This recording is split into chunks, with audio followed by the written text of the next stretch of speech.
Hi, I'm Matt from Focus Training. Have you ever been cut off in traffic? After it happened, did you find yourself maybe telling a not so pretty story in your head about the person behind the wheel of that car, and what their intentions were, and the kind of human being they are?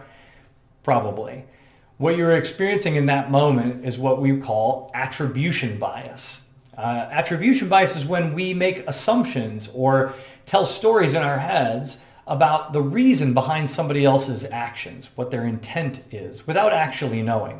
And this is a form of unconscious bias that creates a lot of problems in the workplace. Whether you're a leader, a coworker, or somebody working with a customer, this can create a negative cycle of belief and action. You act in a way towards me, and without knowing why you did that, I assume a negative intent at times. And that might cause me to act negatively to you in return. And now you have created a belief about me in response, and your actions follow that until over the course of many iterations of this, we not only develop assumptions, but deep-seated beliefs or even damaged relationships with each other. How does this happen? Well, your brain is built for shortcuts. And one of these mental shortcuts, attribution bias, causes us, instead of slowing down to think about why you might be doing something, to instead look for reasons that we think we already know. So one example of that is thinking about how we would act or why we would be doing this. Sharon's been really crabby all morning. I get crabby like that when I haven't had my coffee. That must be the problem. Well, there might be a lot of other reasons that Sharon's crabby. We've made an assumption based on our own worldview.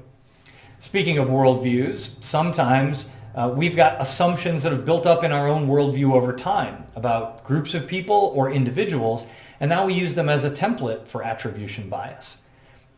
All IT people are antisocial geeks. Well, I see somebody acting a certain way and I know they're from IT. I may fill in all of their blank intent in my mind with that template that I've decided over time is true. The same might be true of an individual relationship. I know this person. They are fill in the blank. And now anything they do, I'm going to attribute to that decision I made about them, the story I've written about them in my head. How do we break this nasty habit? Well, it really comes back to slowing down. There are some simple mantras you can practice in your mind. For example, ask yourself the question, what are other reasons this person may have acted in the way that they did?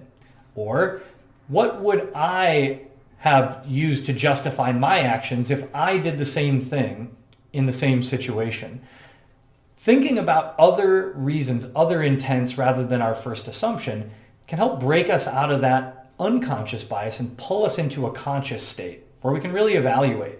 Maybe that person who cut you off in traffic was racing to an appointment, or was dealing with a medical emergency, or was just struggling to pay attention today because something difficult happened to them. There are so many reasons that people do the things they do, and smart leaders look for ways to evaluate that in an unbiased or at least less biased way. If you want to learn more about different kinds of unconscious bias, be sure to check out our Elevate Institute, where we dive deep into how to make unconscious bias less a part of your decision-making as a leader.